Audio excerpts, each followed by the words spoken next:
Water, essential for life.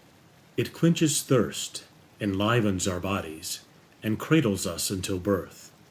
Since creation, it has flowed over the surface of the earth, ultimately shaping, nurturing, and sustaining the flora and fauna of the southern Appalachians, carving a narrow valley, and crashing over a cataract known as Cane Creek Falls.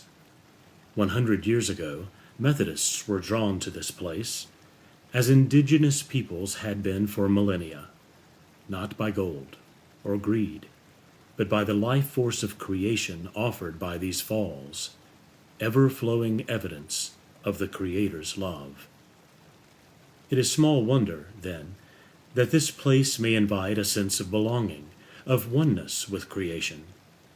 Glisson is thought by many to be what Celtic tradition refers to as a thin place, one of those natural places where God's presence is more easily recognized, more intensely felt. For decades, we have leveraged opportunities to be immersed in God's creation on behalf of campers and retreat guests, so that they may discover, be reminded of, and be inspired by the extravagant love of the Creator that surrounds us each day, every season, year after year, decade upon decade, ever flowing. And so, year after year, decade after decade, campers gathered in the valley from North Georgia and around the southeast, plunging into creation and connecting with one another. Countless leaders, volunteer, and staff committed themselves to creating and caring for the space and the programs so that they might feel welcomed as they would feel at home. Over a decade ago, the late Anna Moore, herself a camper only 60 years prior, reminded a gathering in the chapel that Glisson has never been about the buildings. It has always been about the friendships that are grown here. Even as 3 generations of Glisson facilities have been built over the years, the work of building deep relationships, of belonging with one another, has been a constant. Christian community has always been a core element of its ministry, leading one camper to proclaim Glisson to be a place where you can wear plaids and stripes and still be accepted.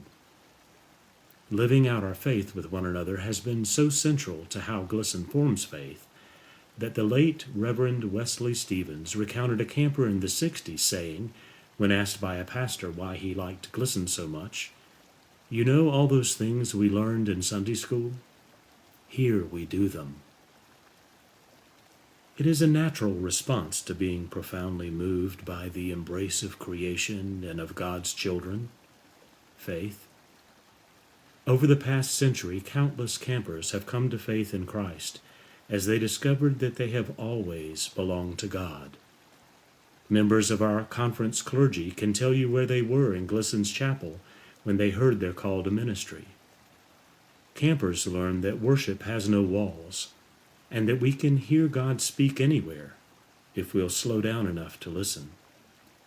It's in the intentionally slower pace of camp, immersed in creation and surrounded by the family of believers, that faith can grow more sustainably, putting down deep roots in relationships that span decades and resonate with God's creation.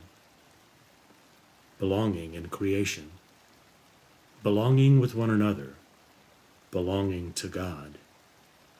Like the waters that gather into the ever-flowing stream through Glisson, may the belonging begun in our first century expand and grow and welcome all who have yet to experience it, that thirst may be quenched, faith brought to life, and people be cradled in the love of the Creator.